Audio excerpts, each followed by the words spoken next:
اور اس کی آخری مثال اس صدی میں، یعنی دور کی تاریخ تو شاید ہمیں معلوم ہو کہ شاید فیری ٹیلز ہیں، یہ کوئی کہانیاں ہیں جو ہم سن رہے ہیں، اس صدی میں جو ہوا ہٹلر کے ہاتھوں 6 ملین 60 لاکھ یہودی ختم کیے،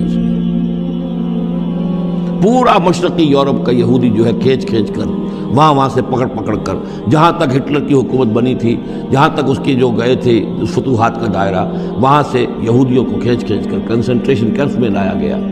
پھر خاص مشینیں ایجاد کی گئی، خاص جو ہیں اس کے لیے ایسے بنائے گئے کہ ان کے لیے اب اتنے لوگوں کو قتل کریں گے تو دفن کہاں کریں،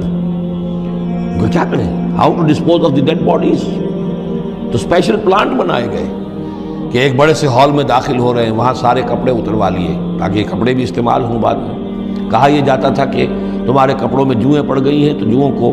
اس کو ڈیلاؤس کرنے کے لیے ضروری ہے کپڑے اتار کے آگے گیس کے اندر تاکہ وہ جوئیں ختم ہو جائیں گی۔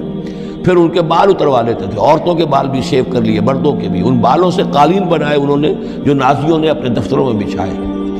ہیومن ہیئر کے قالین۔ پھر ان کو لے جا کر ایک گیس چیمبر کے اندر کے سب مر گئے۔ پھر اب وہ بڑے بڑے پٹے جیسے چلتے ہیں مشینیں، بڑے بڑی فیکٹریز کے اندر وہ پٹوں کے اوپر لاشیں چل رہی ہیں، پھر ان کا چورا ہو رہا ہے، جیسے کہ کہیں جو ہے وہ گھاس کاٹا جا رہا ہو یا کوئی اور چارہ جو ہے وہ کترا جا رہا ہو۔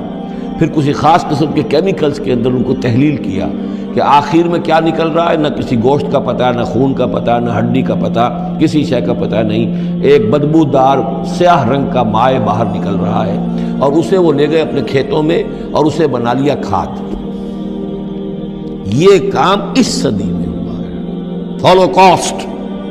اس میں زیادہ سے زیادہ یہ کہتے ہیں کہ یہ کوئی مبالغہ ہے 60 لاکھ کا، 40 لاکھ، تو 40 لاکھ بھی تو کم نہیں ہوتے، 40 لاکھ افراد کا اس طرح ختم ہو جاتا۔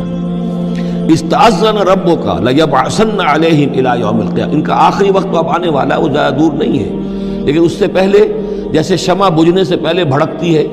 لہذا وہ ایک بھڑک ہے اس کی کہ جو یہودیوں کی ہے، اسرائیل ہے، ان کی طاقت ہے، ان کی قوت ہے،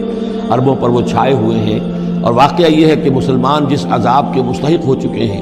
اور ان میں سے عرب چونکہ ہمارے ہاں اونچے درجے کے، اس اعتبار سے امت کے اندر ان کا مقام اونچا درجے کا ہے کہ حضور عرب تھے، انہی کی زبان میں اللہ کی کتاب ہے،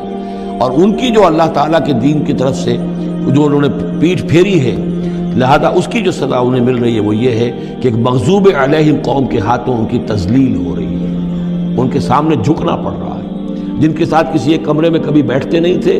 اب ان کے ساتھ گفت و شنید جو ہے اور ان کے ساتھ بغل گیر ہونے کی نوبت جو ہے وہ آئی ہے۔ اور ابھی جو کچھ ہونا ہے وہ خیر دوسری بات ہے، میں اس میں نہیں جانا چاہتا، وہ آخری وقت بھی آئے گا، پھر جو ہے حضرت مسیح علیہ السلام بھی نازل ہوں گے، اور وہی چونکہ ان کی طرف رسول تھے، رسول اللہ بنی اسرائیل، تو آخری وہ عذاب ہلاکت کہ جو باقی 6 قوموں کا تو آ چکا، حضرت نوح علیہ السلام، حضرت نوح کے سامنے بیٹا جو ہے وہ غرق ہوا کہ نہیں ہوا، حضرت ہود، حضرت صالح، ان سب کے سامنے جو ہے ان کی قومیں ہلاک ہوئیں، تو اب حضرت مسیح کو اٹھا لیا گیا تھا، وہی آئیں گے اور انہی کے ہاتھوں یہ اپنے کیفر کردار کو پہنچیں گے اور ان کا ایک ایک بچہ ختم ہوگا، لیکن اس سے پہلے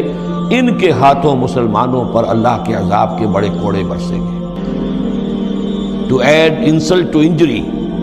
کہ ایک یہودی قوم کے ہاتھوں، مغضوب علیہم قوم کے ہاتھوں پٹائی ہوگی، اور جو ہو رہی ہے،